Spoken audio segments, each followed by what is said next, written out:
Hello and welcome back to another Wednesday Walkabout. It's been a little while since I did my last one, and in case you aren't aware, the Wednesday Walkabout is a less formal form of video, just me taking you around, just seeing what I've been getting up to, and just having a bit of a chat with you guys. It's pretty cold. Actually, I probably need a thicker jacket than this, but I'll get through it. The temperatures have certainly dropped. We are now the 30th of November, I believe. It feels a little bit like snow in the air, but it's still around 6 degrees Celsius, so it'll be a while before that happens. My chickens, unfortunately, are still cooped up. We are having a bit of an outbreak of avian flu here in the UK, and these poor girls are just going stir crazy. We're trying to keep them entertained, but until we can let them out again, it's just going to be a bit of a hassle. You can see that we have moved this cage because this is where they were before until about a week ago. Yeah, that's literally a week's worth of damage. They have picked it clean. And it'll be even worse soon. This is after about 2 weeks they did this. But yeah, I'm not too fussed about it. This little area around here by the workshop it's meant for this, and the grass will recover quite quickly, but it's not ideal. The chilies, it's end of the season. I probably have one harvest left, and then I'm going to start clearing out the greenhouses. The harvests have been pretty decent this year. We've been getting harvests. Well, I'm still getting harvests now, but we've had a decent amount of harvest from the chilies. We have quite a few changes to come for next year, and I'll talk about that in future videos. But I mean, I'd say about 80% happy with how it's gone this year. You can see that it still looks very green in there. There are still a lot of chilies, mostly on the super hots, and these are the sort of things we'll be picking. We have some interesting ones in here. It smells a bit damp in here, and that's to be expected, but yeah, we've got quite a few of these super hots and quite a few that are still needing some time to ripen. So yeah, I'm not necessarily going to start cutting this all back right now, but as soon as we start seeing a lot of dying off, then yeah, we'll start cutting that all back. You can see I have quite a few more chilies on my Dorset Naga that needs to be picked, and also you can see these leaves are not good. So yeah, I'll be doing one more harvest definitely from the Dorset Naga, counting those up, and then yeah, this plant will get either scrapped or I may decide to overwinter, but most likely I will scrap these. Still looking pretty healthy around this way. Some more of my super hots down this side as well as over here. So yeah, I've got quite a bit of harvesting still left to do. Oh, there's some lovely KSLS, Kingstar Lemon Starburst. Yeah, it's quite interesting this late in the season to still look fairly healthy. Let's go and have a quick look inside the smaller greenhouse. That one doesn't look as healthy as in here, but yeah, we've had pretty great harvest from there as well. And I think one of the big things that I'm going to change for next year is changing the spacing of all my plants. I think I've put them a bit close together, not given them space to grow.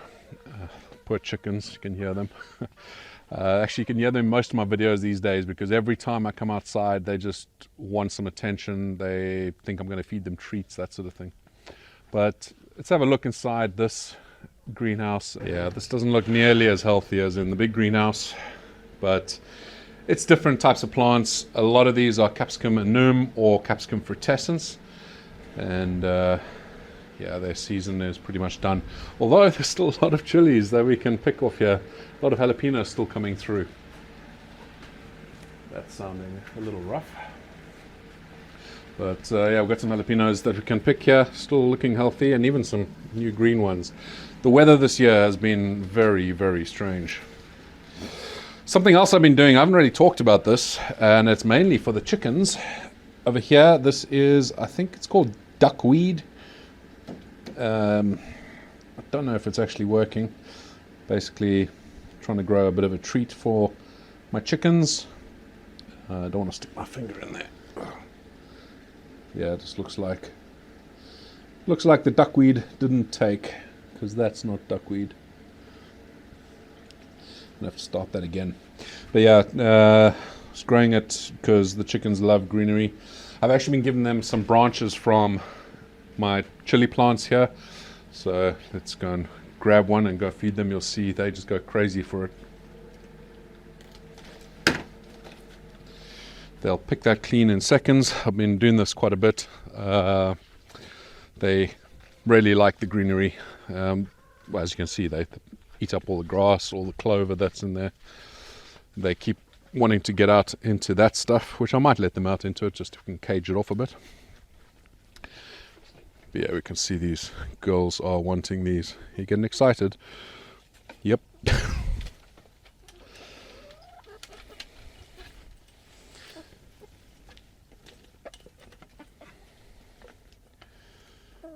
Yeah, they eat all the leaves. They don't really eat the chilies unless I cut them open. Then they'll eat all the seeds out of it. But yeah, they do like the leaves in there. I'll get plenty of that soon once I've done all my harvesting.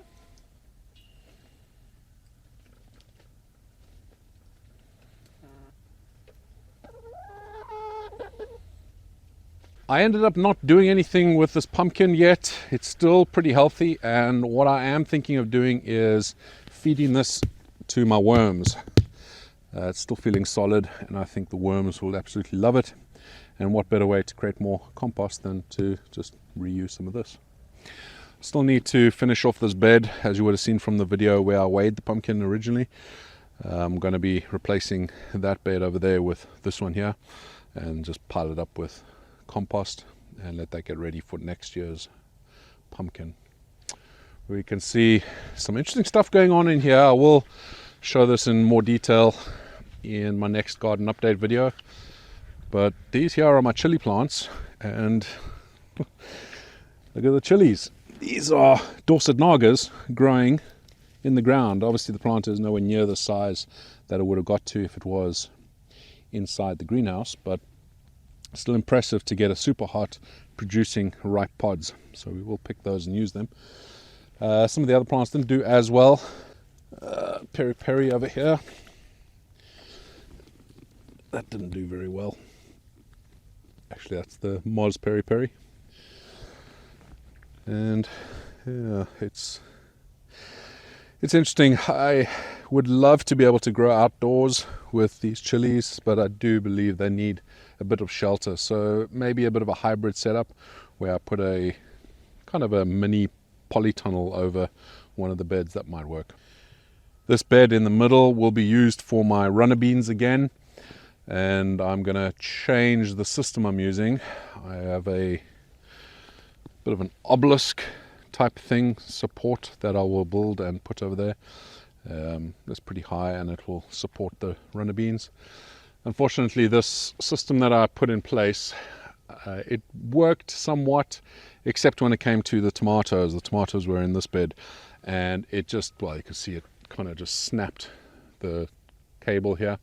And even if I put stronger cable, that wouldn't matter, because this is strong wire. I mean, this is metal inside and rubber outside. This is actually for washing lines, things like that.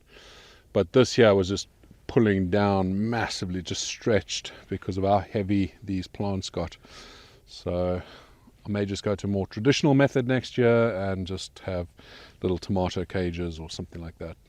It's a bit of a shame. I'll still use the supports that I created over here. So these beams, I'll have something that'll run up here, probably some beans, something like that, and have that on the other side as well, those two uprights. But I'm most likely going to get rid of these cables that are running along the middle. And what else are we looking at? Anybody in the comments that grows asparagus, I'm looking for some tips here.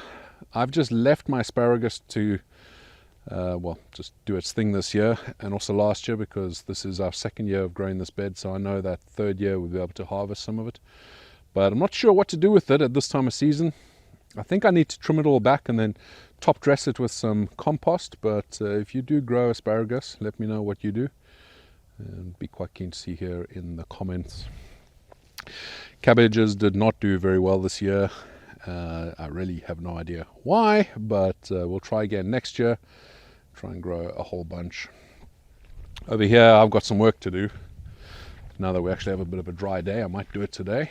But this over here is my garlic bed, and we can actually see a little bit of garlic kind of came up later in the season. I need to pick these all out, but I need to turn this bed over a little bit and plant my garlic, and have hopefully a ton of garlic for next season.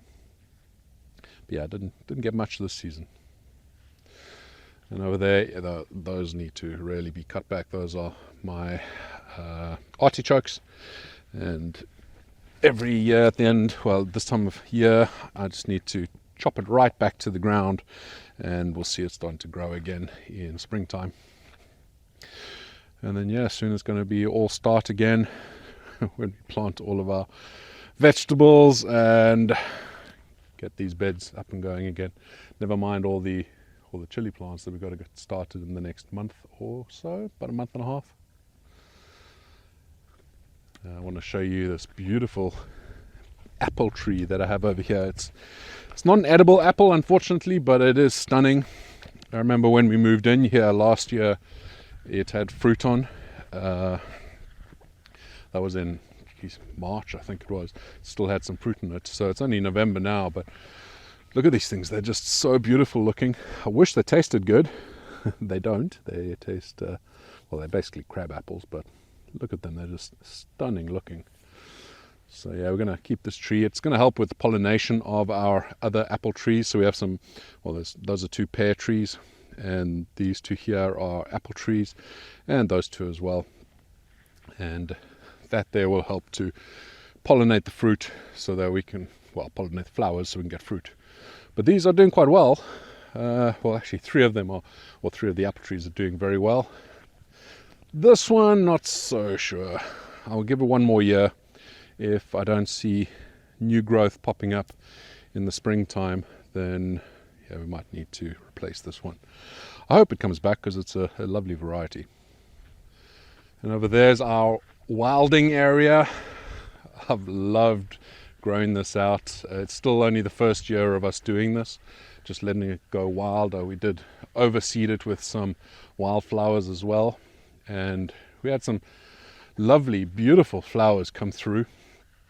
But I think next year, hopefully, it's going to look a lot better. But you can kind of see where we've demarcated it. So it kind of comes around like a teardrop, and around that tree, and around this tree over there.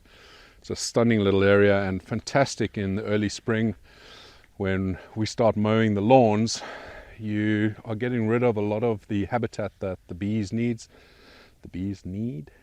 and with this wilding area, it's going to help just let the grass do what it wants. We just won't mow it now. I did cut it down a little bit recently, but when spring comes along, we'll just let this keep growing, and the bees will have plenty of flowers to feed on. And of course, the bees make the world turn. Without bees, we probably wouldn't exist very long. I think I read somewhere that if bees disappeared, we would follow probably within about a year because of lack of food, that sort of thing. And yeah, do anything you can to help them out. Early spring, especially here in the UK, it's very cold and they're desperate for food, and we seem to just, well, mow the lawns, which gets rid of a lot of the things like dandelions and stuff like that. But having a wildflower bed like this, it is amazing just how much wildlife comes into this. So many insects, but other things as well. We have some partridges that come back each year. We've only been here 2 years, but both years we have had partridges in our garden, and baby partridges every year as well. And they love this space over here. We find the partridges nesting down here. Sometimes when we walk down here, when the grass is longer, obviously it's quite short right now. But when we walk down here and it is long grass, oftentimes they will suddenly be spooked and you'll have a whole bunch of partridges just fly off. You wouldn't even see them, they hide so well. The partridges also hang out underneath that pear tree over there. That's why we have a little camera underneath it, a little wildlife camera. We've also picked up some deer in our garden, just little muntjacks. If you're South African, then they look very similar to a duiker. They're tiny little deer, but quite cute. I just noticed something while I was walking around here, talking about wildlife. We have a few little holes, which I'm guessing are mice. Definitely not snakes, because we don't have snakes over here, and they also don't dig holes. There's another one over there. Little holes for mice. Yeah.